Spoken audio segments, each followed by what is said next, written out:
Hi friends, welcome to ladies planet. ഇന്ന് നമ്മൾ ചെയ്യുന്നത് വളരെ എളുപ്പത്തിൽ തയ്യാറാക്കിയെടുക്കാൻ പറ്റുന്ന ടേസ്റ്റി ആയിട്ടുള്ളൊരു പൊട്ടാറ്റോ ഫ്രൈ ആണ്. ഫ്രഞ്ച് ഫ്രൈസ് പോലെ തന്നെ നമ്മുടെ കുഞ്ഞുങ്ങൾക്ക് ഒരുപാട് ഇഷ്ടപ്പെടുന്ന ക്രിസ്പി ആയിട്ടുള്ളൊരു പൊട്ടാറ്റോ ഫ്രൈ കൂടിയാണിത്. അപ്പോൾ നമുക്ക് എങ്ങനെയാണിത് തയ്യാറാക്കുന്നത് നോക്കാം. ആദ്യം നമുക്ക് ഇതിലേക്കുള്ള ഉരുളക്കിഴങ്ങ് ഒന്ന് വേവിച്ചെടുക്കണം. അതിന് വേണ്ടിയിട്ട് ഞാനിവിടെ ഒരു സോസ് പാനിലേക്ക് 1.5 കപ്പ് വെള്ളം ചേർത്ത് കൊടുത്തിട്ടുണ്ട്. ഇതിലേക്ക് ആവശ്യത്തിനുള്ള ഉപ്പ് ചേർത്തിട്ട് നമുക്കിത് നന്നായിട്ടൊന്ന് തിളപ്പിച്ചെടുക്കാം.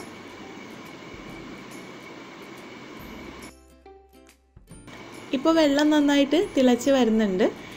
ഇതിലേക്ക് നീളത്തിൽ മുറിച്ച് വെച്ച ഉരുളക്കിഴങ്ങ് ചേർത്ത് കൊടുക്കാം. ഞാനിവിടെ 2 വലിയ ഉരുളക്കിഴങ്ങാണ് ഇതിന് വേണ്ടിയിട്ട് എടുത്തിട്ടുള്ളത്. തൊലിയൊക്കെ കളഞ്ഞ് നീളത്തിൽ മുറിച്ച് ഒരു 10 മിനിറ്റ് നേരം വെള്ളത്തിലിട്ട് വെച്ചതാണ്. അതിലുള്ള സ്റ്റാർച്ചൊക്കെ പോകാൻ വേണ്ടിയിട്ടാണ് നമ്മളിങ്ങനെ വെള്ളത്തിലിട്ട് വെക്കുന്നത്.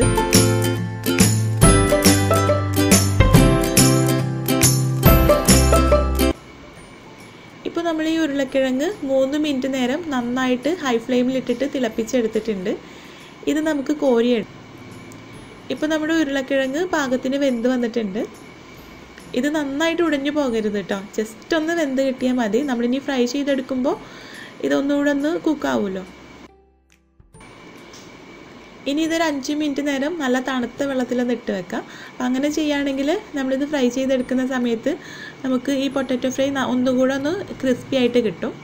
അപ്പോൾ നല്ല തണുത്ത വെള്ളമാണ്. ഇനി സാധാരണ പച്ചവെള്ളമാണെങ്കിലും കുഴപ്പമൊന്നുമില്ല.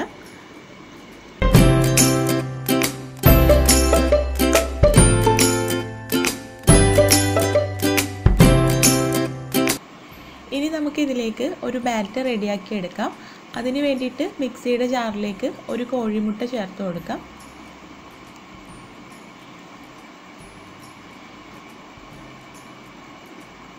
ഇനി ഇതിലേക്ക് 1/2 കപ്പ് മൈദ ചേർത്ത് കൊടുക്കാം. അപ്പോൾ മൈദയ്ക്ക് പകരം നിങ്ങൾക്ക് വേണമെങ്കിൽ കോൺഫ്ലോർ എടുക്കാം. ഇതിലേക്ക് ആവശ്യത്തിനുള്ള ഉപ്പ് ചേർക്കാം.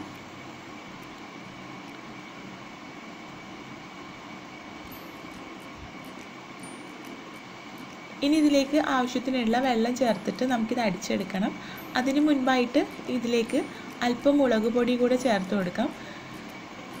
ഞാനിവിടെ 1/2 ടീസ്പൂണാണ് എടുത്തിട്ടുള്ളത്.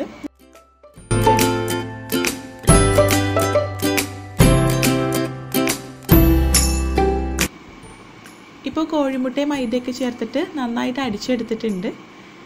ഇപ്പോൾ നമ്മുടെ ബാറ്ററിൻ്റെ കൺസിസ്റ്റൻസി എന്ന് പറയുന്നത് ഇതുപോലെയാണ്. നല്ല തിക്കുമല്ല എന്നാൽ നല്ല ലൂസും അല്ല.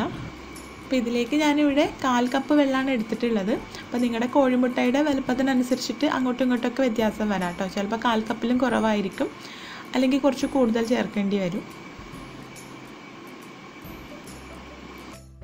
ഇനി നമുക്ക് നമ്മൾ ആദ്യം വേവിച്ച് വെച്ച ഉരുളക്കിഴങ്ങിൻ്റെ പീസസ് ഈ ബാറ്ററിൽ മുക്കിയിട്ട് ബ്രെഡ് പൊടി കൊണ്ട് കവർ ചെയ്തെടുക്കാം.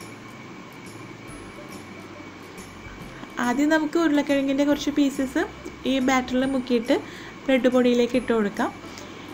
എന്നിട്ട് ഓരോന്നും ബ്രെഡ് പൊടി കൊണ്ട് കൈ വെച്ചിട്ട് നന്നായിട്ടൊന്ന് കോട്ട് ചെയ്തെടുക്കാം.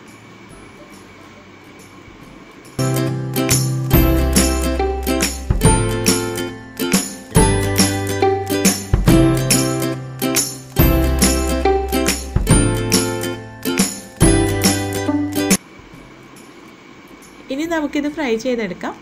അതിന് വേണ്ടിയിട്ട് ഞാനിവിടെ ഒരു ചട്ടിയിലേക്ക് അല്പം സൺഫ്ലവർ ഓയിൽ ചേർക്കുകയാണ്. അപ്പോൾ ഓയിലൊക്കെ നിങ്ങളുടെ ഇഷ്ടത്തിനനുസരിച്ചിട്ട് ഏത് വേണമെങ്കിലും നിങ്ങൾക്ക് എടുക്കാം. എണ്ണ നന്നായിട്ട് ചൂടായി വരുന്ന സമയത്ത് നമുക്ക് ഓരോന്നും എണ്ണയിലേക്ക് ഇട്ട് കൊടുക്കാം. അപ്പോൾ ഇത് മീഡിയം ഫ്ലെയിമിലിട്ടിട്ട് ജസ്റ്റ് ഒന്ന് ഫ്രൈ ചെയ്തെടുത്താൽ മതി. അപ്പോൾ ഒരുപാട് നേരം ലോ ഫ്ലെയിമിലിട്ടിട്ട് ഫ്രൈ ചെയ്തെടുക്കേണ്ട ആവശ്യമൊന്നുമില്ല, കാരണം നമ്മളിത് ഓൾറെഡി കുക്ക് ചെയ്തെടുത്തതാണ്. ഹൈ ഫ്ലെയിമിൽ വെക്കുകയാണെങ്കിലും ബ്രെഡ് ക്രംസ് ആയതുകൊണ്ട് പെട്ടെന്ന് കരിഞ്ഞു പോകാനുള്ള ചാൻസ് ഉണ്ട്.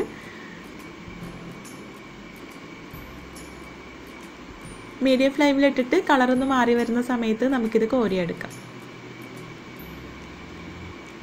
ഇപ്പോൾ ഒരു ബാച്ച് വറുത്ത് കോരിയിട്ടുണ്ട്. ഇനി നമുക്ക് അടുത്തത് ഇട്ട് കൊടുക്കാം. ഇതുപോലെ ഓരോന്നും ചെയ്തെടുക്കാം.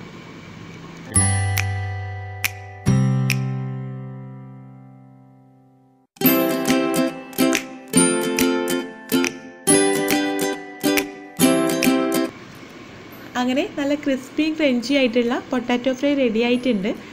അപ്പോൾ തീർച്ചയായിട്ടും നിങ്ങളൊന്ന് ട്രൈ ചെയ്ത് നോക്കൂ കേട്ടോ.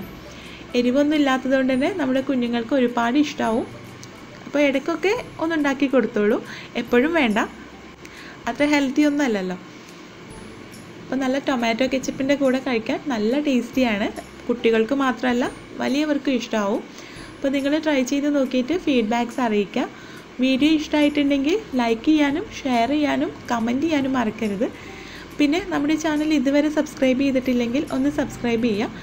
സബ്സ്ക്രൈബ് ചെയ്യുമ്പോൾ അതിന് തൊട്ടടുത്തൊരു ബെല്ലൈക്കൺ കൂടെ വരും, അതും പ്രസ് ചെയ്യണം കേട്ടോ. അപ്പോൾ നമുക്ക് അടുത്ത വീഡിയോ ആയിട്ട് കാണാം. താങ്ക്